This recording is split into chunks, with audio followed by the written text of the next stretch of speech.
దేవునికి స్తోత్రం. గడిచిన రాత్రి దేవుని సన్నిధిలో మనము విధేయత ద్వారా మనము దేవుని యొక్క దీవెని పొందుకోగలమని దేవుని వాక్యాన్ని మనము ధ్యానించాం. ఆమేన్. ఒకని విధేయత వలన ఈ గొప్ప రక్షణ మనకు వచ్చింది. స్తోత్రం చెప్పండి. యెషయా గ్రంథములో మనము చూస్తే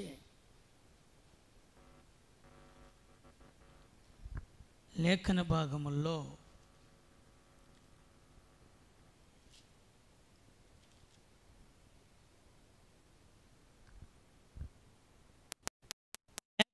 అధ్యాయం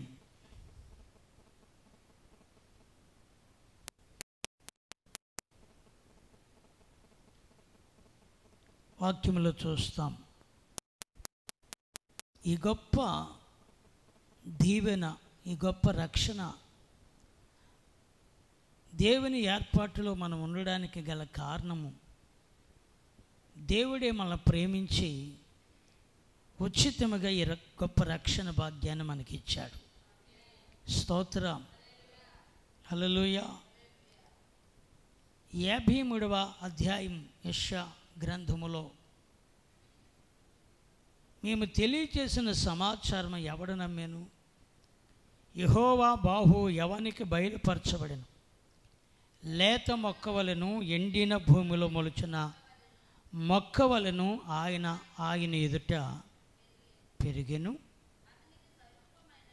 అతనికి స్వరూపమైనను సొగసైనను లేదు. మనం అతనిని చూచి అపేక్షించినట్లుగా అతని యందు స్వరూపము లేదు. అతడు తృణీకరించబడిన వాడుగాను, మనుషుల వలన విసర్జింపబడిన వాడుగాను, వ్యసనాక్రాంతుడుగాను, వ్యాధిని అనుభవించేవాడుగాను, మనుషులు చూడనల్లని వాడుగాను ఉండెను. దేవునికి స్తోత్రం. నిజమే. ఎందుకు అనంటే ఇదంతా కూడా యేసు ప్రభువారు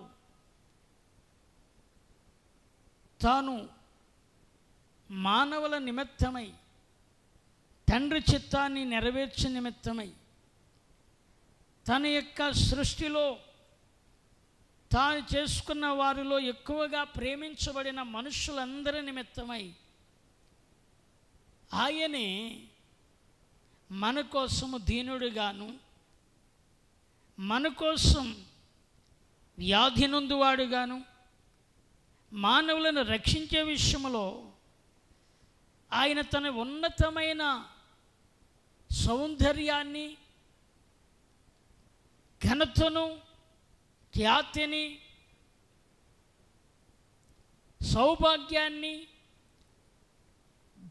ఘనమైన స్థలాన్ని విడిచిపెట్టి మన కోసం ఆయన వినయ మనస్కుడిగా వచ్చేసాడు. దేవునికి స్తోత్రం. హల్లెలూయా. ఒకవేళ ఆయన అలాగా వినయత కలిగిన వాడిగా లేకపోతే ఈ గొప్ప రక్షణ మనకు దొరకదు, ఆ నామమును కూడా మనం ఎరగం. హల్లెలూయా. కనుక దేవుని బిడ్డలారా,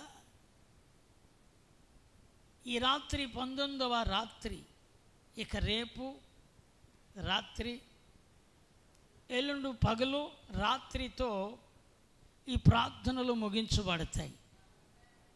అయితే ఈ 21 రోజు మనలో మార్పు ఏదైనా వచ్చిందా? ఈ 21 రోజు దేవుని వాక్యం విన్నాం కదా. ఈ 21 రోజు మనం దేవుని సన్నిధికి వస్తున్నాం కదా. ఎందుకు వస్తున్నాము అని అంటే ఏదో వచ్చి కూర్చుని వెళ్ళిపోవడానికి కాదు. ఒకవేళ దేవుని సన్నిధిలో ఇంతగా దేవుడు మనల్ని ప్రేమించి మాట్లాడుతున్నప్పుడు మనలో ఏదైనా ఆయనకి ఇష్టము కాని ఉంటే మనము మార్చుకోవాలి. ఏం చేయాలి? మార్చుకోవాలి. అలా కాకపోతే ఎందుకు మనం భక్తి చేయడం? అలా కాకపోతే ఇక్కడికి వచ్చి ప్రయోజనం ఏముంది?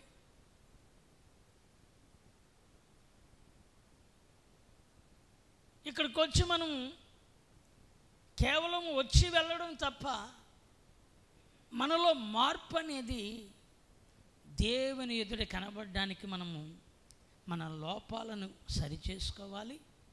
ప్రభు సన్నిధిలో మార్పు చెందిన వారుగా ఉండాలి. దేవునికి స్తోత్రం.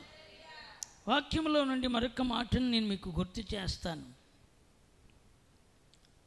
మనం ఎప్పుడైతే మార్పు చెందుతామో ఖచ్చితంగా ఆ మార్పు దేవుని యొద్ద నుండి గొప్ప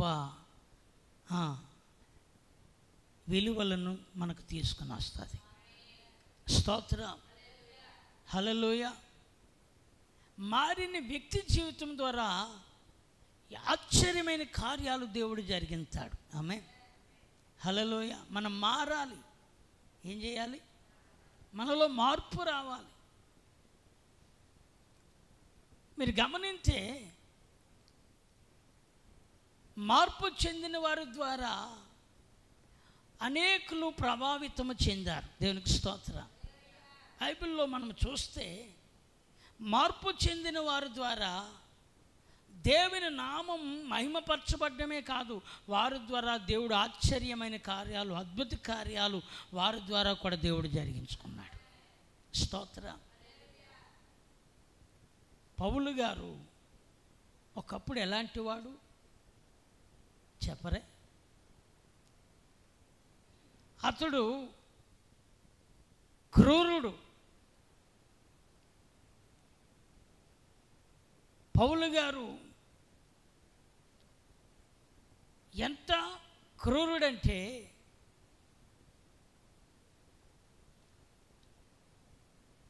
స్టెఫను యొక్క చావుకు అతడు సమ్మతించాను అని ఉంటుంది. దేనికి స్తోత్రం. ఎవరి మరణానికి? స్టెఫను యొక్క మరణానికి అతను సమ్మతించినట్లు అపోస్తుల కార్యాలు మనము చూస్తాం. 7వ అధ్యాయము 60వ వాక్యం మీరు చూస్తే, 60వ వాక్యం చూస్తే, వచనాన్ని చూస్తే, అతడు మోకాల్లోని ప్రభువా వారి మీద ఈ పాపం మోపకమని గొప్ప శబ్దముతో పలికెను. ఈ మాట పలికి నిద్రించెను. సౌలు అతని చావుకు సమ్మతించెను అని ఉంది. ఎవరి చావుకు సమ్మతించాడట? అంటే ఎవరిని ఎరగక మునుపు చెప్పాలి. ఎవరిని ఎరగక మునుపు? ప్రభువుని ఎరగక మునుపు, రక్షకుడిని ఎరగక మునుపు, ఆయన ప్రేమను ఎరగక మునుపు, ఆయన శిలువ త్యాగాన్ని ఎరగక మునుపు, ఆయన భూమి మీదకి ఎందుకు వచ్చాడో, ఆయన శరీరాన్ని ధరించుకుని ఎలా వచ్చాడో అది ఎరగక మునుపు అతడు క్రూరుడే, కోపిష్టే, మూర్ఖత్వం కలిగిన వాడే. అతని దగ్గర ఎవరు కూడా మాట్లాడడానికి అవకాశం ఇవ్వని వాడిగా, అతడు అంత అధికారము కలిగిన వాడిగా. ఏ అధికారం అంటే లోకాధికారం కలిగిన వాడిగా, కోపిష్టిగా, దౌర్జన్యకారుడిగా, నరహత్య చేయడానికి సైతము కూడా, అతడు ఒకరిని చంపించడానికి సైతము కూడా వెనకాడకుండా ప్రోత్సహించిన వాడిగా ఉన్నాడు. ఎవరు చెప్పాలి? సౌలు. అయితే ఎప్పుడైతే దమస్కు మార్గములో ఆ దర్శనాన్ని చూశాడో, ఎప్పుడైతే తన కన్నులు వెలిగించబడ్డాయో, ఎప్పుడైతే తను అంధుడైపోయి తడువులాడుతూ వచ్చాడో, ఆ సమయంలో ఎవరు స్వరాన్నైతే ఆయన విన్నాడో ఇప్పుడు ఆయనను ప్రకటించడానికి మారిపోయాడు. దేవునికి స్తోత్రం. హల్లెలూయా. సౌలు సౌలులాగా లేడు. ఇప్పుడు సౌలు పౌలుగా మారాడు. పౌలు అనగా తగ్గించుకున్నవాడు, పౌలు అనగా చిన్నవాడు, పౌలు అనగా నేనేమై ఉన్నానో అది నా ప్రభువుని బట్టే అన్నంతగా మారిపోయాడు. స్తోత్రం చెప్పండి. ఎంత అద్భుతం అండి. మార్పు రావాలి. ఏమండి, మార్పు లేని వ్యక్తి ఎన్నాళ్ళు చేసినా సుఖమేంటి? మనం మారకుండగా నేను ప్రభువును వెంబడించున్నాను, నేను దేవుని నమ్ముకున్నాను, నేను కూడా దేవుని మందిరానికి వెళ్తాను, నేను కూడా చాలా కాలమైందని చెప్పుకోవడానికి తప్ప మార్పు లేనంత కాలము ప్రభువు ఎదుట మనము దేవునికి సాక్షులుగా మన ద్వారా ఆయనకి నామానికి మహిమ కలగదు. స్తోత్రం. మార్పు రావాలి. నీ మాటలు ఒకవేళ మారాలి, నీ స్నేహాలు మారాలి, నీ ఆలోచన మారాలి.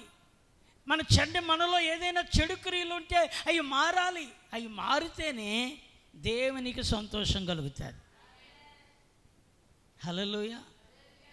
వ్యసనకారుడైతే ఆ వ్యసనాలను విడిచిపెట్టాలి. మద్యపానం చేసేవాళ్ళు ఆ మద్యపానాన్ని విడిచిపెట్టాలి. దేవుని వాక్యం ఏం చెప్తుందో ఆ వాక్యమును బట్టి మనలో ఏదైతే విడిచిపెట్టాలో, ఏదైతే వెంబడించాలో అవి తెలుసుకుని విడిచిపెట్టి వెంబడించవలసిన వాటినిపై మనం దృష్టి పెట్టాలి. హల్లెలూయా. మారకపోతే ఎందుకు భక్తి? మారకపోతే ఎందుకండి? మన క్రియలు మారాలి, మన పద్ధతులు మారాలి, మన స్థితిగతుల్లో మన వాతావరణం మారాలి. దేనికి స్తోత్రం.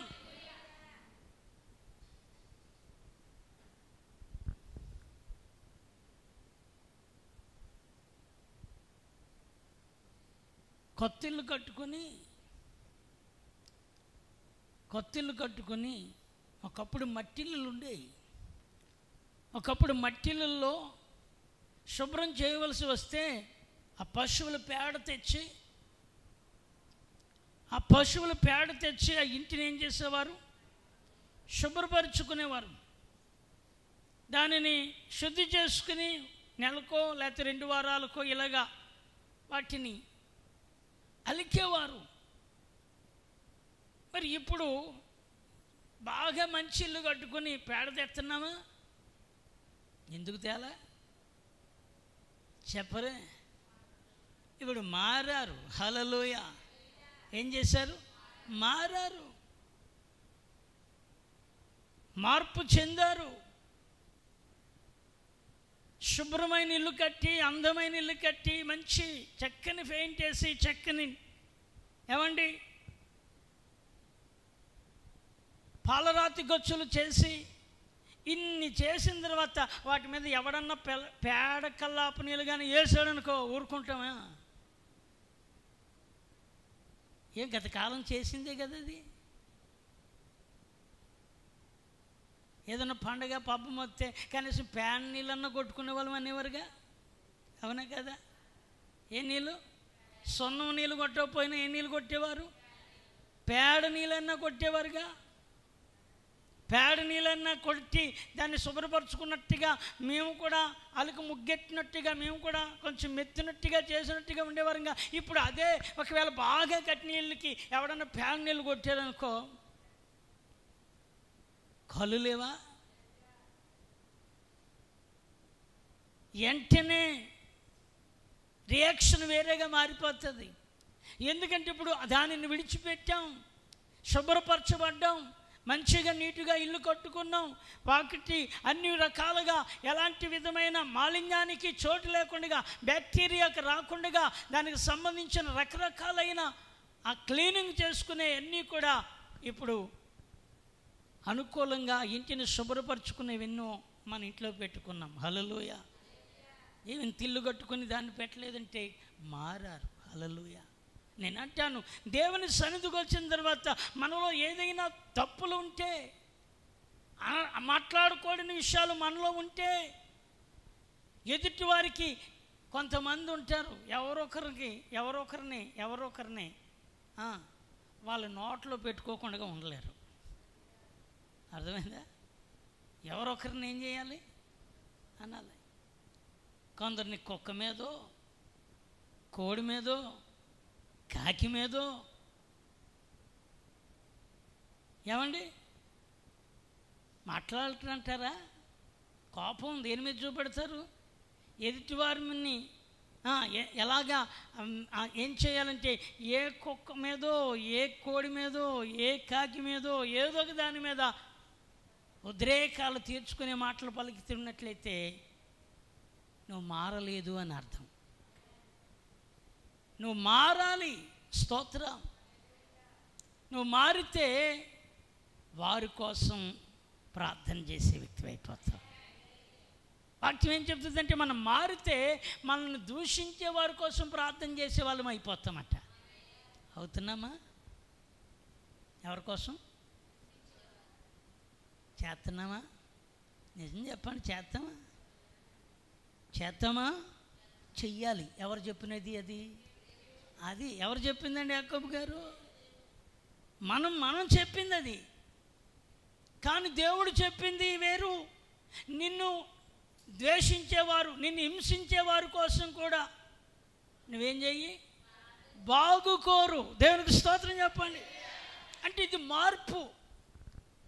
ఇది మనలో ఆయన యొక్క వాక్యము నిలిచి ఉన్నదని, ఆయన చేత మనం నడిపించబడుతున్నామన్న దానికి ఇది ఒక మార్పు. దేవునికి స్తోత్రం. మనమే తిట్టి, మనమే దుర్భాషలాడి, మనమే కసురుకొని, మనమే ఇసుక్కొని, మనమే కుటుంబంలో అందరినీ చిచ్చి చిచ్చి చిచ్చి అంటుంటే ఇక మారలేదు అనేది పక్కలకి ఇంక చెప్పాలంటారా? వాళ్ళకి తెలుసు ఇది మారలేదు అని. మారితే నీ నోటి మాట మారితే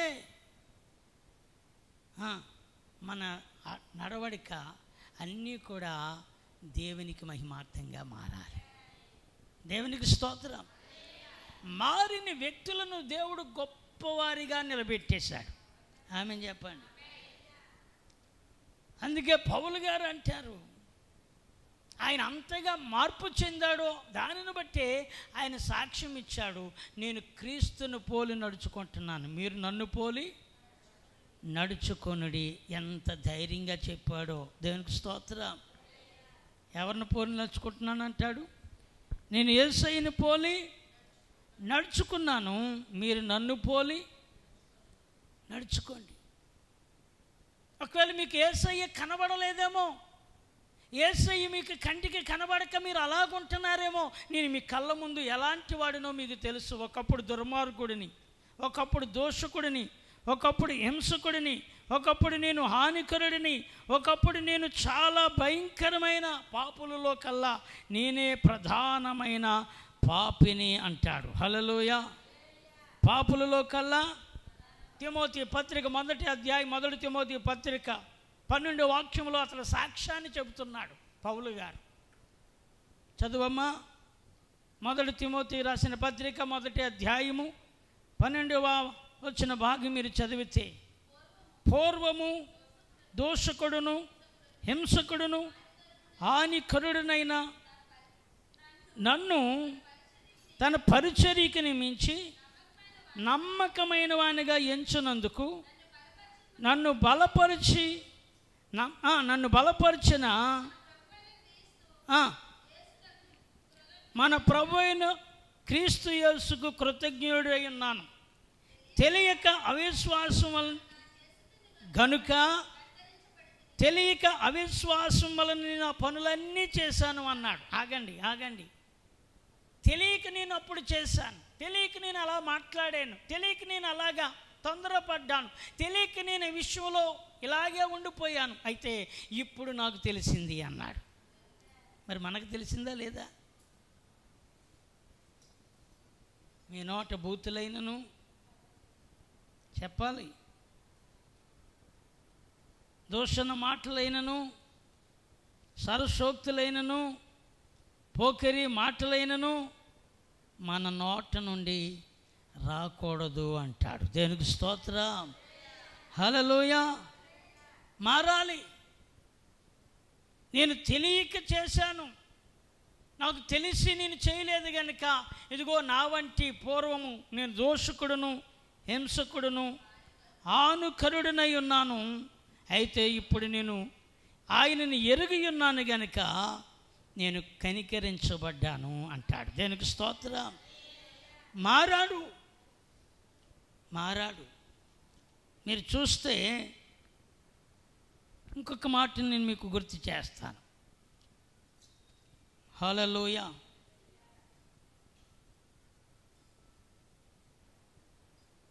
చూడండి, ఎఫెసీ పత్రిక మనలో వచ్చే మార్పు ఎలా ఉండాలో ఇక్కడ చెబుతాడు. 5వ అధ్యాయం చదువమ్మా, మొదటి వచనం. ఎఫెసీ పత్రిక, కావున మీరు ప్రియులైన పిల్లల వలె దేవునిని పోలి నడుచుకొనుడి. ఇదిగో యేసు ప్రభువారు మనల్ని ప్రేమించి పరిమళ వాసనగా ఉండుటకును మన కొరకు తన్ను తాను అర్పణముగాను బలిగాను అప్పగించుకొనును. అలాగనే మీరును మార్పు చెందండి, ప్రేమ కలిగి ఉండేటట్లుగా మార్పు చెందండి. స్తోత్రం. ఏం కలిగి ఉండేటట్లు? ప్రేమ కలిగి ఉండేటట్లుగా ఏం చేయాలి? మారాలి. ద్వేషం పోవాలి, అసూయ పోవాలి, కపటం పోవాలి. ఏమండి, ఎదుటి ఒక మాట వెనకాతలు ఒక మాట మాట్లాడే ఆ యొక్క తీరి పోవాలి. కొందరు ఉన్నారే, ముఖం దగ్గర ఒక మాట, వెనక్కి వెళ్ళాక ఒక మాట. అది మంచిది కాదు. అది మనకు ఉండడానికి వీలు లేదు. అది సరైన దేవునికి అంగీకారమైన జీవితం కాదు. హల్లెలూయా. ఏదైనా ఉన్నది ఉంటే మాట్లాడాలి తప్ప ముఖాంతరాన్ని ఒకలాగా పక్కకి వెళ్ళాక అలా మాట్లాడితే మారేమంటారా? చెప్పరా? మారేమా? మారలేదు. మారితే ముఖాంతరం దగ్గర మాట్లాడే మాటే ముఖం వెనకాతలో కూడా ఏం చేయాలి? మాట్లాడాలి. ఇది మారకుండా మనం ఎక్కడ మారాం? వాక్యం ఎందుకు చెప్తుంది? మీరు ప్రేమ కలిగి నడుచుకొనుడి. ఏం కలిగి? ప్రేమ కలిగి. అంటే ప్రేమ ఎప్పుడైతే ఉందో ఇంకొక మాట మన దగ్గర నుంచి రాదు, రానివ్వం కూడా. స్తోత్రం. రాదు, రానివ్వం కూడా. ఒకవేళ ఎవరైనా సరే అలాంటి మాటలు చెప్తే ఆ మాటలకు చెవి కూడా వగ్గం. హల్లెలూయా. సామెత ఒకటి ఉంది, పొరుగింటి పుల్లకూర బాగుంటుందని. చెడ్డ మాట బేగాన పడుతుంది. ఏ మాట? అవునా? చెడ్డ మాట మన ఇంట్లో ఎన్నున్నా పక్కోళ్ళ మాటలు ఎక్కువ వినాలనిపిస్తూ ఉంటుంది. చెవిలో ఒగ్గేస్తాం, కొన్నిసార్లు చెవిలో ఒగ్గేస్తాం. మనకేమి తెలదన్నట్టు, మన ఇంట్లో జరగలేదన్నట్టు, అసలు అలాంటిది ఏదో మనకి తెలియదన్నట్టుగా చెవిలో ఒగ్గేస్తాం. నేను అంటాను, అసలు ఆ మాటలకు మనం అంత చెవి ఇవ్వాల్సిన అవసరం ఏముంది? విని దానిని మరలా ఇంకొక రీతిగా దాన్ని ఏమండి, ఇదిగో రాత్రే నేను కిటికీ దగ్గరే ఉన్నానమ్మా. ఎక్కడున్నాను? ఎవరి కిటికీ దగ్గర? విషయం చెప్తున్నాను. వాళ్ళకి మాకు గ్యాప్ ఏమి ఉండదు. కిటికీ దగ్గర ఉన్నాను. ఎన్ని రకాలుగా తిట్టింది అనుకున్నావు? అంటే అసలు ఆ కిటికీ దగ్గరికి మనకెందుకు? అసలు ఆ కిటికీ మాటలు మనకెందుకు? అర్థమైందా? కిటికీ దగ్గర కిటికీ మాటలు మనకెందుకండి? నేను ఎందుకు ఈ విషయం? పోనీ విన్నావు, పోనీ అయ్యింది, మళ్ళా మాటలు ఇంకొకరి దగ్గరికి వెళ్ళి ఇంకో కిటికీకి చెప్పడం ఎందుకు? ఇంకో కిటికీలో వాదాలి, ఇంకో కిటికీలో ఓదాలి. ఇప్పుడు చెప్పండి, మారామా? మార్పు రావాలి. ఇందుకు దేవుడు ఈ ప్రార్థనలు, లేకపోతే ఈ భక్తి, ఈ విశ్వాసము, ఈ యొక్క దేవుని సన్నిధికి రావడం ఎందుకు? మారాలి. ముఖాంతరం దగ్గర ఒక మాట, వెనక్కి వెళ్ళినా అదే మాట ఉండాలి. స్తోత్రం. కుటుంబమైనా, సంఘమైనా ఏదైనా సరే కొందరు వీళ్ళు హైలైట్ అవ్వడానికి వాళ్ళ చరిత్ర అంతా చిట్ట ఇప్పుతుంటారు. ఎవరు హైలైట్ అవ్వడానికి? వీళ్ళు గొప్ప అనుకుంటామని వాళ్ళ కోసం చెప్తూ ఉంటే ఈ తర్వాత వీళ్ళు పక్కకి వెళ్ళిపోతారు. వీళ్ళ సంగతి మాకు తెలియదని. ఎవరి సంగతి అంటే ఇప్పుడు ఎవరి సంగతి అంటే మన సంగతులు కూడా వాళ్ళకి తెలుసు అని అర్థమైపోయింది. హల్లెలూయా. మన సంగతి వాళ్ళకి తెలుసు. అందుకే తెలుసున్న ఆ పరిస్థితులు బట్టి ఇక మనం వెళితే మనకు పరువేమీ ఉండదు, మనకేం విలువ ఉండదు. ఈ మనిషి బుద్ధింతే, ఈ మనుషుడు బుద్ధింతే, వీళ్ళు బుద్ధింతే అని అనుకోవడానికి తప్ప ప్రియులారు ఎందుకు చెప్తుందంటే మనం మారాలి. స్తోత్రం. అర్థమవుతుందా? ఏమవ్వాలి? ప్రార్థనకు వస్తున్నావు, ఏం మార్పు వచ్చింది? ప్రార్థనకు వస్తున్నావు, నీ భర్తను తిట్టడం మానేస్తున్నావా? ప్రార్థనకు వస్తున్నావు, నీ కుటుంబంలో ఐక్యత కలిగి ఉంటున్నావా? ప్రార్థనకు వస్తున్నావు, ఏదో కోపంతో ఏదో రకంగా అనకుండా ఉండలేక ఏదో ఒక వంకెట్టన్నా ఏదో దాని పేరెట్టన్నా ఎదుటివారిని అనుకోకుండా ఉండగలుగుతున్నారా? కుక్క మీదో బలిసిపోతుంది ఈడిది. ఏమండి ఏ మాటలు అంటే సందర్భాన్ని బట్టి వాళ్ళని ఎదుటి వాళ్ళని బేస్ చేసుకుని ఈ కోపాన్ని ఈ ఉద్రేకాన్ని దాని మీద అలా చెప్పి ఇదిగో ఎదుటి వారిని నీ మనసులో ద్వేషంగా మాట్లాడుతున్నావేమో, అది మారాలండి. ఒకవేళ అవతల వ్యక్తి నీ కోసం ఏమనుకున్నా పక్కన పెట్టు, నువ్వు దేవుని వాక్యము చేత నడిపించబడితే మారాలి. ఆమె మారాలి. అందుకే కదా ఈ భక్తి, అందుకే కదా ఇక్కడికి వచ్చింది. భక్తి అంటే ఏదో దండం పెట్టుకుని నేను మాట్లాడేసుకుని పోవడానికి అది భక్తి కాదు. భక్తి అంటే మార్పు కలిగిన జీవితాలు ఆయనకి అంగీకారంగా మారుతాయి. మార్పు రావాలి.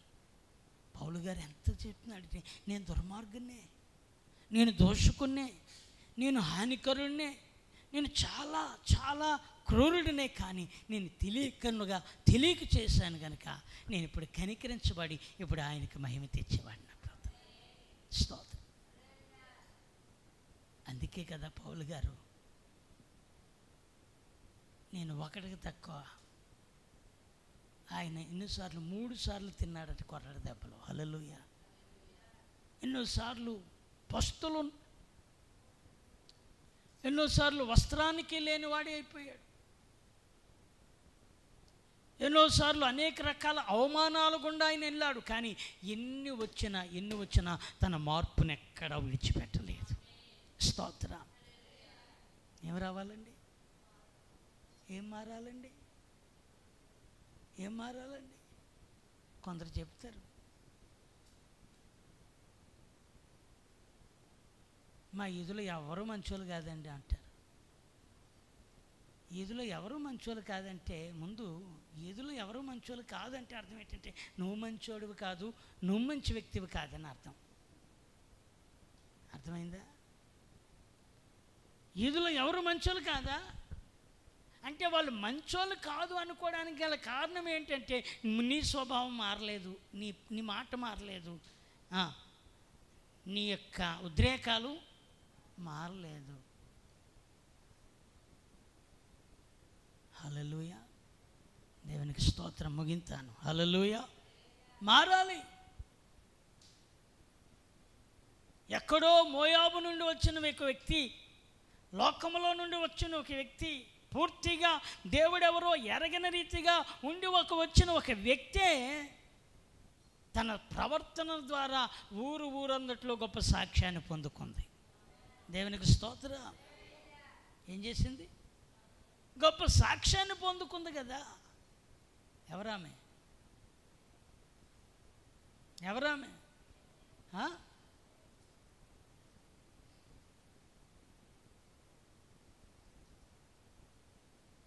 గొప్ప సాక్ష్యాన్ని పొందుకుంది. ఎవరామె? రూతు. స్తోత్రం. ఎవరామె? ఏమండి, నయోమి లోకములో కలిసిపోతే రూతు లోకములో నుండి బయటికి, లోకములో నుండి తిప్పబడి లోకములో నుండి దేవుని వైపుకి వచ్చి ఊరందరికీ గొప్ప సాక్ష్యం అయిపోయింది. స్తోత్రం. నయోమి గొప్పదా, రూతు గొప్పదా చెప్పండి? తెలియని జనాంగం మధ్యలో ఉండి, తెలియని జనాంగంలో అలవాట్లతో ఉండి, అక్కడ ఆ లోకమంతా కూడా తన ఇష్టానుసారంగా అక్కడ పెరిగి పెరిగి పెరిగి ఇదిగో నయోమి ఇంట్లోకి వచ్చిన తర్వాత, బెత్లెహేము వచ్చిన తర్వాత ఆమె ప్రవర్తన ద్వారా ఊర్లో వాళ్ళే మార్పు చెందడానికి ఇష్టపడిపోయారు. దేవునికి స్తోత్రం. అంటే ఎంతగా మారింది, ఎంతగా ఆమె తన ప్రవర్తన ద్వారా బోయాజు హృదయాన్ని గెలిచేసిందట. దేనికి స్తోత్రం చెప్పండి. ఎవరి ప్రవర్తన ద్వారా? అది బోయాజే అంటాడు, నీలాంటి యవ్వన బిడ్డను, నీలాంటి అంత విధేయత కలిగిన వ్యక్తిని, నీలాంటి భయభక్తులు కలిగిన వ్యక్తిని, నీలాగా పెద్దలను ప్రేమించి నీ అత్తను సన్మానించి నీ అత్తను పోషించే విషయంలో వృద్ధాప్యంలో ఆమెను విడనాడకుండగా నీవు నడుము కట్టుకుని చేస్తున్న నీ యొక్క త్యాగము, నీ సమర్పణ, నీ ప్రేమ దగ్గర మేము సలామైపోయాము అన్నట్టు ఉంటాడు. దేనికి స్తోత్రం. ఎక్కడి నుంచో వచ్చింది, ఆమె మారిపోయిందండి. ఆమె మారి ఊరంతటికి సాక్ష్యం అయిపోయింది. హల్లెలూయా. మరి మనం ఎంతగా మారి, మన పక్క వాళ్ళు వీళ్ళు దేవుని నమ్ముకున్నారండి, వాళ్ళ ఇంట్లో ఒకప్పుడు గొడవలు ఉండేయండి, ఒకప్పుడు వాళ్ళు కూడా ఇలాగా అది ఇది అది అని అనుకునేవారు. కానీ ఈ దేవుని నమ్ముకున్న తర్వాత వాళ్ళ ఇంట్లో ఏ కేకలు వినబడవండి అనే సాక్షిని పక్కలు రావాలి. అలా కేకలు వాసుకునే వాళ్ళ దగ్గరికి వెళ్ళి, అమ్మా ఎందుకు తెలుసు తెలియక ఏదో చేసుకున్న అయిపోయింది కదా, దాన్ని పదే ఇదిని పెట్టుకుని మనం చెప్పడం ద్వారా వాళ్ళు ఎవరికి లోబడకపోయినా నీ మాటకు గౌరవం ఇస్తారు. స్తోత్రం చెప్పండి. ఎందుకు? నువ్వు మారిన విధానాన్ని బట్టి నీ మాట వాళ్ళకి ఏం చేస్తుందంటే ఒక ఆజ్ఞగాను, ఒక గౌరవార్థమైన వ్యక్తిగాను నీ మాట వారిని కూడా సరిచేస్తుంది. స్తోత్రం.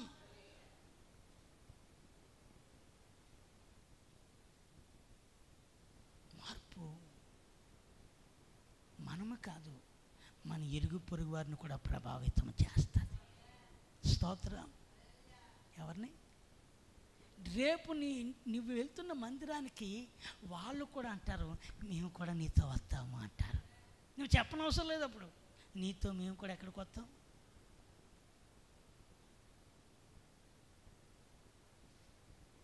నీతో మేము కూడా మందిరానికి వస్తాం, నీతో మేము కూడా కలిసి ఆ ప్రభువు దగ్గరికి మేము వస్తాం. ఎందుకంటే మనం చెప్పలేదు, మన మార్పే వాళ్ళని దేవుని దగ్గరికి తీసుకొస్తుంది. ఆమేన్. హల్లెలూయా. మన మార్పే. మరి మారుతున్నామా? మారకపోతే రీలారా, బూడిదలో పోసిన పన్నీరు అది ఎక్కడ అది పోయిబడాలో, ఎక్కడ పూసుకోవాలో, ఎక్కడ దయించుకోవాలో అక్కడే చెయ్యాలి. అది లేకుండా బూడిదలో పోసిన పన్నీరు లాగుంటే బూడిదలో వేసిన దానికి విలువ ఉంటుందా చెప్పండి? ఉంటుందా విలువ? బూడిదలో వేసిన దానికి విలువ లేదు.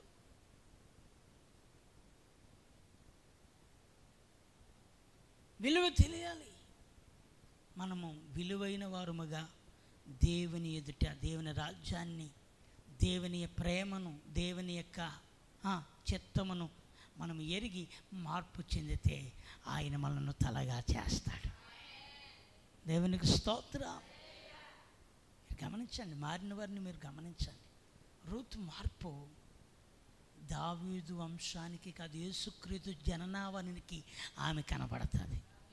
ఎంతవరకు దేవుడు తీసుకెళ్ళాడు, మార్పు చెందిన వాని జీవితంలో ఎంతవరకు తీసుకెళ్ళాడు. మార్పు చెందిన వాని జీవితంలో దొంగ మారాడని మీకు చెప్పాను. అతడు ఫిలోమోనుకు పత్రిక రాస్తూ వచ్చాడు పౌలు గారు. ఒనేసిము ఒకప్పుడు నిష్ప్రయోజనమైన వాడే ఫిలోమోనుకు రాస్తూ ఒక పత్రిక, ఒకే ఒక పత్రిక పౌలు గారు చెరసాలలో ఉన్నప్పుడు, ఖైదీగా ఉన్నప్పుడు అతను రాసిన ఆ మాటలను మనము ఫిలోమోను పత్రికలో మనము చూస్తాము. దేవునికి స్తోత్రం, హల్లెలూయా.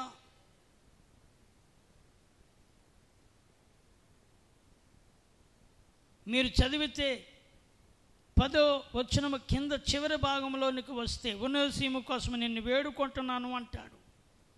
దొరికిందా? పేజీ నెంబర్ 198 తర్వాత ఉంటుంది ఫిలోమోను పత్రిక. హల్లెలూయా. దొరికిందా? 10వ వచనం చివరి మాట చదివితే, ఇదిగో ఒనేసిము కోసం నిన్ను వేడుకొనుచున్నాను. చదువమ్మా. దొరకలేదా? మరి చదువు, అంతసేపు చూస్తున్నావు ఏంటి? చదువు.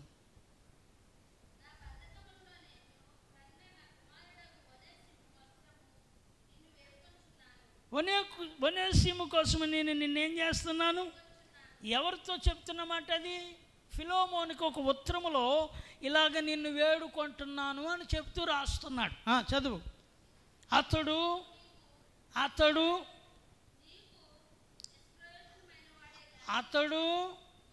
మునుపు నీకు నిష్ప్రయోజనమైన వాడే.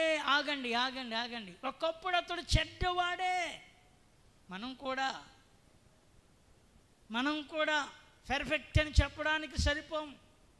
నేను చాలా కరెక్ట్గా ఉన్నానండి అనడానికి మనము సరిపోము.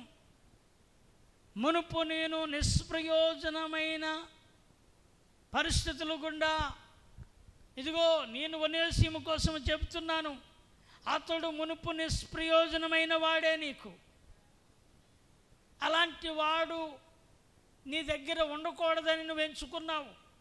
అలాంటి వాడు వల్ల నష్టమని ఎంచుకున్నావు.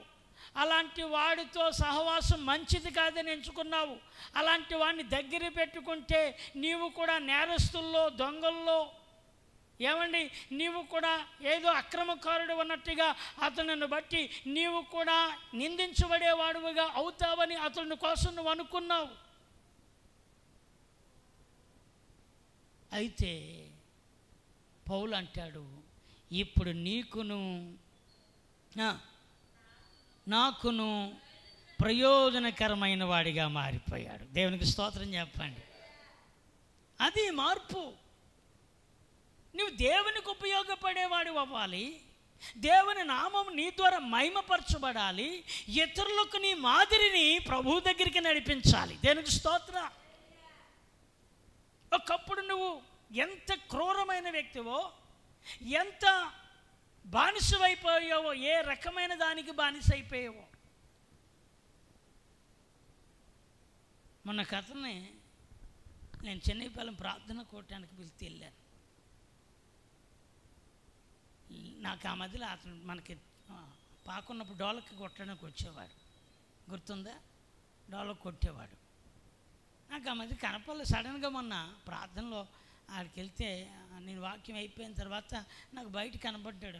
బాగున్నా ఉన్నాడమ్మా మీ ఆయన అని అలా ఉన్న అడుగుతున్నాను.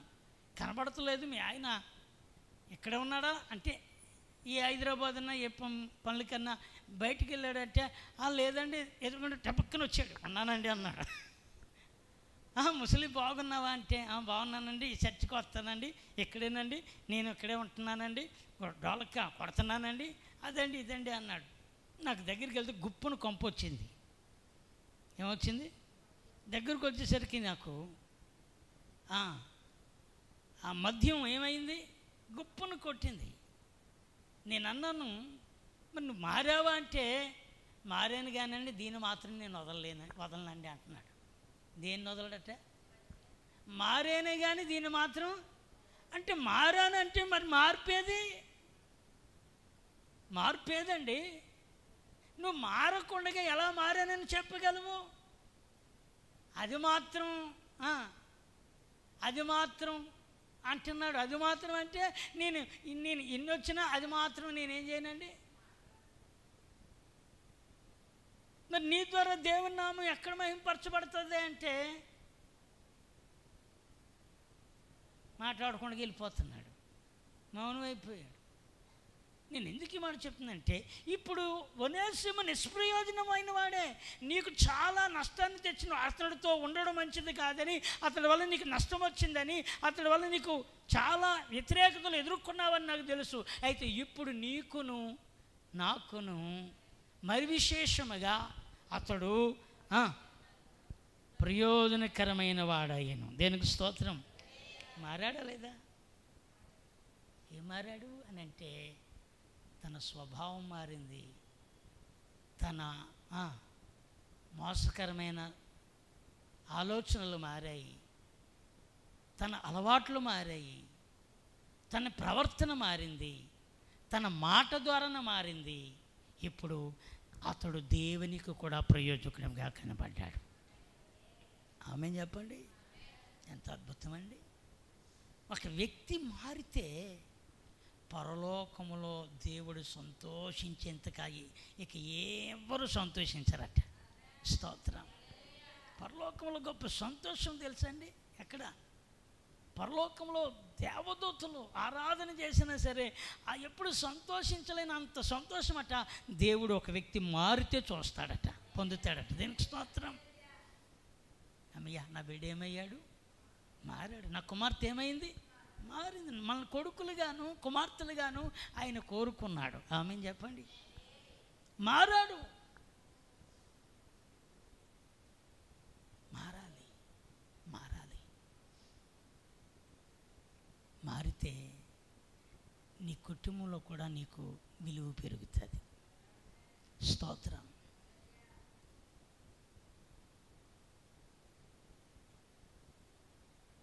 మన కుటుంబంలో గౌరవించబడతాం. ఆమేన్. హల్లెలూయా, హల్లెలూయా. ఈ పుస్తకం మీద ఉన్న ఒక వ్యక్తి, ఈయన పేరు ఏమండి? నిరీక్షణ పాలు. ఈయన పేరు కనబడుతుందా? నిరీక్షణ పాలు. ఎంతటి వ్యసనపరుడు అంటే, ఇతడు ఒక హోటల్లో పనిచేసేవాడు. ఒక హోటల్లో పనికి కుదర్చబడ్డాడు. పనికి వెళ్ళి ఏమండి పనికి వచ్చిన ఆ డబ్బుల్ని మద్యానికి పోసేసేవాడు. భయంకరమైన త్రాగుబోతు అన్నమాట.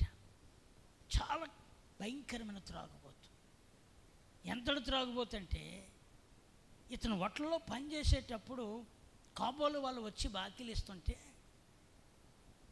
వాళ్ళ దగ్గర వీళ్ళ దగ్గర అప్పులు చేసి ఆడిని తప్పించుకోవడానికి ఆ వట్ల మానేసి ఇంకో వట్లకి వెళ్ళిపోయాడు టౌన్లో. ఎవరి దగ్గర అప్పులు చేసి? కాబోలు వాళ్ళ దగ్గర ఏం చేసి? చీటీల వాళ్ళ దగ్గర ఇస్తారు కదండి, వాళ్ళ దగ్గర అప్పులు చేసేసి ఆ యజమాని ఇచ్చిన అడ్వాన్స్ని కూడా వాడేసుకొని అక్కడి నుంచి గైరాగిలు అయిపోయి ఇంకో దగ్గరికి వెళ్ళిపోయేవాడు. ఇలాగా మొత్తానికి ఇతడి ప్రయాణం ఎక్కడి వరకు వచ్చిందంటే వైజాగ్ కూడా వచ్చేసాడు. ఎక్కడి నుంచో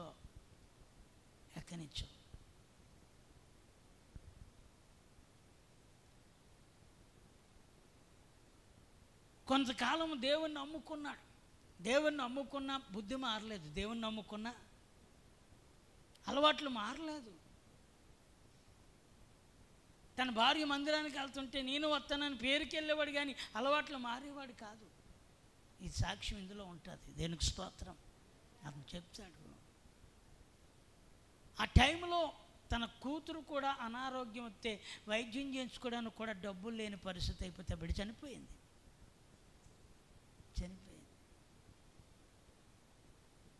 అప్పుడే కొత్తగా దేవుని మందిరానికి వెళ్తుంటే నాకు బిడ్డను రక్షించలేని యేసుబాబు నాకెందుకు అన్నట్టుగా మళ్ళీ మొదలెట్టాడు. రైలారా, అతని సాక్ష్యం ఉంటుంది. అయితే నా ప్రభువు నన్ను దర్శించాడు. స్తోత్రం. నా ప్రభువు నన్ను రక్షించాడు. ఈరోజు చెట్టివల్జీ కుటుంబమైంది.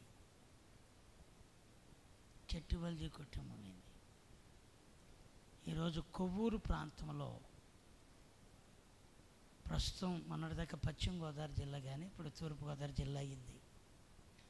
ఆ ఏరియాలో ఓ ఘనమైన సేవ చేస్తున్నాడు. దేవునికి స్తోత్రం. పూర్తిగా ప్రభువుకి సమర్పించుకున్నాడు. టీ బడ్డీలో హోటల్లో పాత్రలు దోవడానికి పనిచేశాడట చిన్నతనం నుంచి. టిఫిన్ సెక్షను ఆ కుక్కు దాకా వెళ్ళిపోయాడు. ఇన్ని పనులు చేసిన తర్వాత వ్యసనం, డబ్బులు ఎక్కువ వచ్చేవి, బాగా వ్యసనం అలవాటు పడిపోయాడు. ఇంకా అప్పులైపోయాడు. ప్రియులారా, ఎందుకు ఈ మాట చెప్తుందంటే, ప్రభువు దగ్గర నేను దిద్దుకున్నాను, దేవుడి దగ్గర నేను ఒప్పుకున్నాను.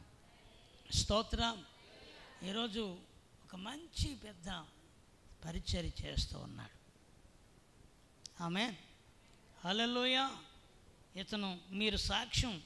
ఇతను సాక్ష్యాన్ని కూడా యూట్యూబ్లో అప్లోడ్ చేశారు. ఒకవేళ మీరు ఎప్పుడైనా ఇలాంటి వ్యక్తి ఎలా మారాడు అనేది మనం పూర్తిగా తెలుసుకోవాలని అంటే, ఇదిగో వాళ్ళ యొక్క యూట్యూబ్ యొక్క అడ్రస్ ఇచ్చాడు. దేనికి స్తోత్రం, హల్లెలూయా. ఈరోజు ఈ కొడుకు పరిచర్యలో ఉన్నాడు, కోడలో డాక్టరు.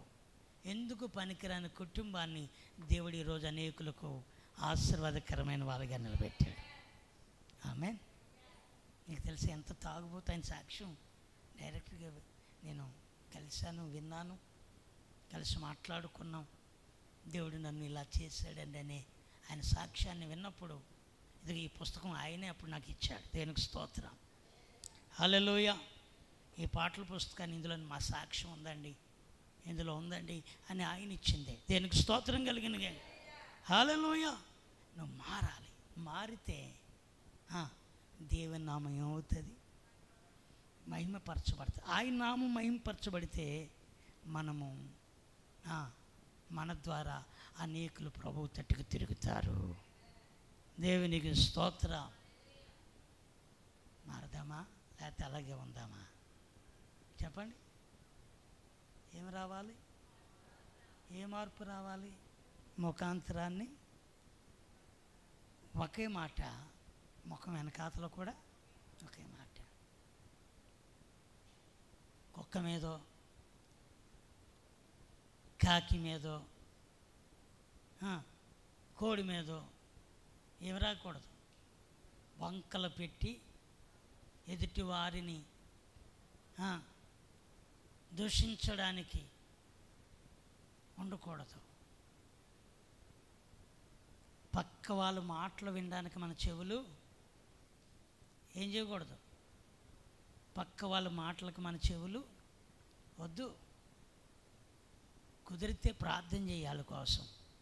స్తోత్రం. కుదిరితే వారి కోసం మనం ఏం చేయాలి? ప్రార్థన చేయాలి. వారు మారుతారు, దేవుడి కార్యం చేస్తాడు. మన ద్వారా దేవునికి మహిమ రావాలి. 3 వ్యక్తుల కోసం చెప్పాను. రూతు మారి ఊరంతటినీ ఏం చేసింది? సాక్షాత్తంగా అనేకులను ప్రభావితం చేసింది. పౌలు మారి అనేకులకు నేను క్రీస్తును పోలి నేను నడుస్తున్నాను, మీరు నన్ను పోలి నడుచుకోండి. ఒనేసిము ఇప్పుడు ఫిలోమోనుకు చెప్తున్నాడు, ఒనేసిము మారాడు, అతడు నీకును నాకును మరి విశేషముగా దేవునికి కూడా ప్రయోజకుడైపోయాడు. స్తోత్రం. ఎవరికి ప్రయోజకుడు? అది నువ్వు మారావా? నిన్ను చూసిన వాళ్ళు అంటారు, మరి ఎలా ఉండేవాడు, ఎలా మారాడురా, నిజంగా యేసుబాబు గొప్పోడురా. యేసుబాబు సన్నిధికి వెళ్తే జరిగే కార్యాలు మనం కన్నులారా మేము చూస్తున్నాం కదా, ఎంత మార్పు వచ్చేసింది. దేనికి స్తోత్రం. ఒకప్పుడు చులకనగా చిన్నదానికి కోప్పడిపోయి, అయిన దానికి కాని దానికి విసుగుపడిపోయి, కోప్పడిపోయి తొందరగా మాట్లాడేసే వ్యక్తులు వీళ్ళు ఎలా మారారా? వీళ్ళు ఎంత సాత్వికంగా ఉన్నారు, వీళ్ళు ఎంతగా దీనంగా ఉన్నారు, వీళ్ళు ఎంత క్రమబద్ధంగా ఉన్నారు, వీళ్ళు ఎంత అన్యోన్యంగా ఉన్నారు, వీళ్ళు ఎంత ప్రేమ కలిగి ఉన్నారు, వీళ్ళు ఎంత విధేయత కలిగి ఉన్నారు. ఎదుటి వారికి చెప్పేటంతగా నీవు వెళితే అలా నీ మాట వినేటట్లుగా దేవుడు నిన్ను నిలబెడతాడు. స్తోత్రం. ఎవరు చెప్పినా వినరు వాళ్ళు, అప్పుడు నువ్వు చెప్తే వినేటట్లుగా మారుతారు. హల్లెలూయా, హల్లెలూయా. నీ మాట అంతగా మారుతుంది, అంతగా దేవుడు చేస్తాడు. ఈ కొట్టాలు ఉద్దేశం, ఈ ప్రార్థనలు అందుకే మనం మార్పు చెంది యేసుప్రభు వారు అంటారు, ఆ మాట మీరు చూస్తే, మీరు మార్పు చెంది చిన్న బిడ్డలాగా అయితేనే కానీ దేవుని రాజ్యంలోనికి మీరేం చేయరు, ప్రవేశించలేరు అంటాడు. చూడండి, ఆ మాట చదివి నేను ముగించాను.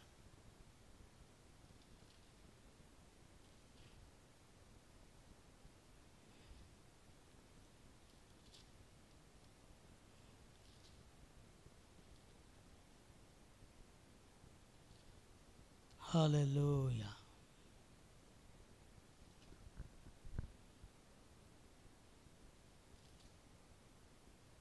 స్తోత్రం, స్తోత్రం.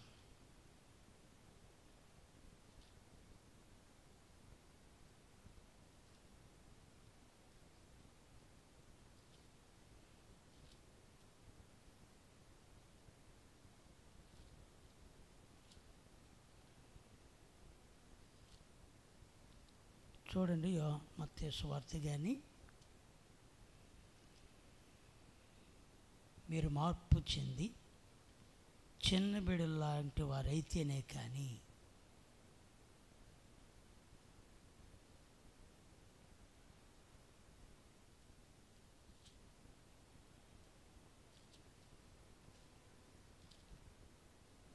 హల్లెలూయా, హల్లెలూయా.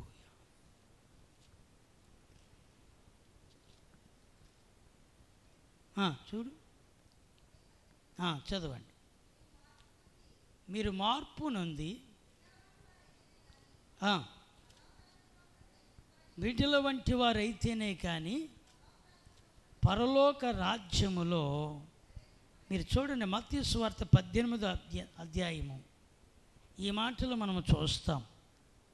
ఈ మాటలు చూస్తాం ఏమని అక్కడ మనం చూస్తాం. ఆయన ఒక చిన్న బిడ్డను తన యొద్దకు పిలిచి వారి మధ్యన నిలబెట్టి ఇలా చెప్పాను, మీరు మార్పు నొంది బిడ్డల వంటి వారైతేనే కానీ పరలోక రాజ్యంలో ప్రవేశించాలని మీతో నిశ్చయముగా చెప్పుచున్నాను. ఈ బిడ్డ వలె తన్ను తాను తగ్గించుకున్నవాడెవడో వాడే పరలోక రాజ్యంలో గొప్పవాడు. మరియు ఇలాంటి ఒక బిడ్డను నా పేరట చేర్చుకునేవాడు నన్ను చేర్చుకొనును. నా యందు విశ్వాసముంచు ఈ చిన్నవారిలో ఒకనని అభ్యంతరపరచువాడెవడో వాడు మెడకు పెద్ద తిరగటరాయి కట్టబడిన వాడై మిక్కిలి లోతైన సముద్రంలో ఉంచివేయబడ్డ వానికి మేలు అన్నాడు. హల్లెలూయా. చూడండి, మారాలట. ఎలా మారాలి? ఎలా మారాలి? ఆయన చిన్న బిడ్డలను తన యొద్దకు పిలిచి వారి మధ్యన నిలబెట్టి, ఎవరి మధ్య? శిష్యుల్లో మార్పు లేదప్పుడు. శిష్యుల్లో కూడా భేదాలు ఉన్నాయి, శిష్యుల్లో కూడా హెచ్చుతగ్గులు ఉన్నాయి. శిష్యులు వెంబడింతున్నారే కానీ వారిలో ఒకరికొకరికి కూడా విమర్శలు ఉన్నాయి. వారు ఒకరికొకరు ఏమండి నేను గొప్ప అంటే నేను గొప్ప, నేను గొప్ప అంటే నేను గొప్ప అన్నట్టుగా వాళ్ళు తమ యొక్క పనిని బట్టి ఎదుటి వారిని తక్కువగాను వాళ్ళే తానే ఎక్కువగా ఉన్నట్లుగా శిష్యులందరూ కూడా అదే పందాలో కనబడుతున్నారు. హల్లెలూయా. అందుకే ప్రభువు వారిని సరిచేయడానికి, ప్రభు వారి లోపాలేంటో వారు తెలుసుకోవడానికి, ప్రభు వారు దిద్దుబాటు తెచ్చుకోవడానికి ఆయన ఇప్పుడు తీసుకొచ్చింది ఎవరిని? ఒక చిన్న బిడ్డను తీసుకొచ్చాడు. తిరిగి స్తోత్రం. మీరు మార్పు నొంది ఇదిగో వారి మధ్యన నిలబెట్టాడట. ఎవరి మధ్యన నిలబెట్టాడు? ఎవరి మధ్యని? శిష్యుల మధ్యన నిలబెట్టాడు. అంటే శిష్యుల్లో కూడా ఏమున్నాయి? హెచ్చుతగ్గులు ఉన్నాయి. యోధ ఏమంటాడు? నాకే చదువు ఉంది, నేనే లెక్కలు బాగా చేయగలను, నేనే తెలివైన వాడినని నాకే ఈ సంచి ఇచ్చాడు. ఏ సంచి? ఏ పోస్టు? కోశాధికారి పోస్ట్ ఎవరిది? ట్రెజరీ పోస్ట్ ఎవరిది? యోధా గారికి ఏమొచ్చింది? కానుకల సంచి ఎవరి దగ్గర ఉండేది? మరి ఆ మాట చెప్పరే. కానుక సంచి అతని దగ్గర ఉంది కాబట్టి అతనేమనుకున్నాడు, అందరికంటే నేను ఎంత నమ్మకమైన వ్యక్తిని కాకపోతే నాకు ఇది ఇచ్చాడు, నేను ఎంత తెలివైన వాడిని, నేను చదవరని, లెక్కలు బాగా వచ్చు, ఇవన్నీ నేను చేయగలను, అందుకే నాకు ఈ బాధ్యత నాకు అప్పచెప్పాడంటే కబడ్డార్. మిగతా వాళ్ళంతా నా ముందు బలాదూల్. ఎవరు? మిగతా వాళ్ళంతా నా ముందు చాలా తక్కువ అన్నట్టుగా వాళ్ళు మాట్లాడుతున్నారు. ఓ పక్క యోహాను మాట్లాడుతున్నాడు, ఓ పక్క పేతురు గారు మాట్లాడుతున్నారు, ఓ పక్క యాకోబు గారు మాట్లాడుతున్నారు. ఇలా ఆంద్రియా, వీళ్ళంతా కూడా రకరకాలుగా వాళ్ళు హెచ్చు తగ్గులుగా మాట్లాడుకుంటూ వచ్చేసారు. అవన్నీ ఎరిగిన ప్రభువు బిడ్డను నిలబెట్టాడు. దీనికి స్తోత్రం. ఎవరిని నిలబెట్టాడండి? ఓ చిన్న బిడ్డను నిలబెట్టి మీరు ఇలా మారాలి అన్నాడు. ఎలా మారాలి బాబు? ఒరే కూర్చో అంటే ఏం చేస్తాడు? లే అంటే ఏం చేస్తాడు? అక్కడికి వెళ్ళంటే ఏం చేస్తాడు? ఇక్కడే కనిపెట్టరా అంటే ఏం చేస్తాడు? పెడతాడా? అత్తమాటు లేపుతున్నామేను తీసుకుంటాడా? నన్ను పంపుతున్నారేటని చిరాకు పడతాడా? ఎలా మారాలట చెప్పాలి. ఎలా మారాలి? ఆ బిడ్డ యొక్క స్వభావం ఎలాంటిదో అలాగ మనం మారాలి అన్నాడు. స్తోత్రం. తేటగా చెప్పాడు. మీరు మార్పు నొంది బిడ్డల వంటి వారైతేనే కానీ పరలోక రాజ్యములో ప్రవేశించరని మీతో నిశ్చయముగా. ఇప్పుడు చెప్పండి, మారకుండా వెళ్ళగలమా? మార్పు లేకుండా పరలోక రాజ్యం వెళ్ళగలమా? చెప్పాలి.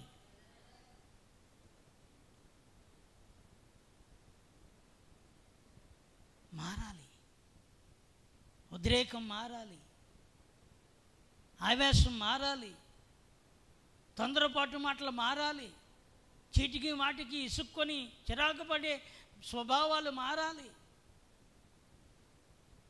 ఇలా మార్పు చెంది ఉంటే మనము దేవుని రాజ్యంలో ప్రవేశించగలం.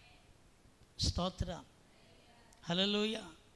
ఇవన్నీ అందుకే ఈ కూటాల యొక్క ఉద్దేశం, ఈ కూటాల యొక్క ప్రాముఖ్యత అదే.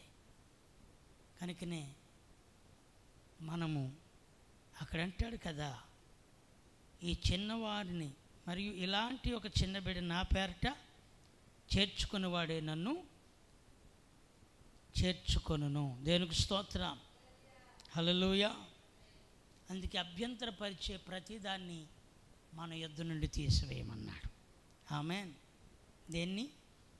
నీకేది అభ్యంతరంగా ఉందో అది నీ యొద్ద నుంచి ఏం చేయి? తీసేయన్నాడు. ఆఖరికి కన్ను కూడా అభ్యంతరపరిచేది అయితే ఒక్క కన్ను చాలు పరలోకం వెళ్ళడానికి అన్నాడు. తెలుసా? దేనికి స్తోత్రం. 2 కన్నులు ఉండి అగ్నిగుండంలోని నరకంలోనికి వెళ్ళే కంటే ఒక్క కన్ను ఉండి పరలోకంలోకి వెళ్ళడం మంచిది అంటాడు. అంటే తీసేయమన్నాడు అంటే దాన్ని ఎంతగా ఆయన ఖండితంగా దానిని నిర్ధారణ చేసి ఆ మాటను ఆమోదించి ఆ మాటను పక్కాగా ఇది ఖచ్చితంగా చేయాలి అని ఆమోదించబడిన ముద్రది. దేనికి స్తోత్రం. అక్కడ క్షమాపణ ఎక్స్క్యూజ్ మీద లేదు, అది ఆమోదించాడు. 2 కన్నులు ఉండి పరలోకంలోకి వెళ్ళకుండా నరకంలో వెళ్ళకంటే నేను అభ్యంతరపరిచేది ఏదైనా సరే, అది కన్నైనా కాలైనా ఏదైనా సరే దాన్ని తీసేయి అన్నాడు అక్కడ. దేనికి స్తోత్రం. ఉందా లేదా? అక్కడ ఉందా? తర్వాత ఇంటికి వెళ్ళాక మీరు చదవండి. అభ్యంతరపరిచేది ఏది ఉండకూడదు. ప్రేమ దేవుని బిడ్డలారా, ఈ రాత్రి మనం మార్పు చెందాలి. ఆమేన్. మార్పు చెందాలి. అలా మార్పు చెందేవారముగా దేవుని చిత్తములో మనం అందరము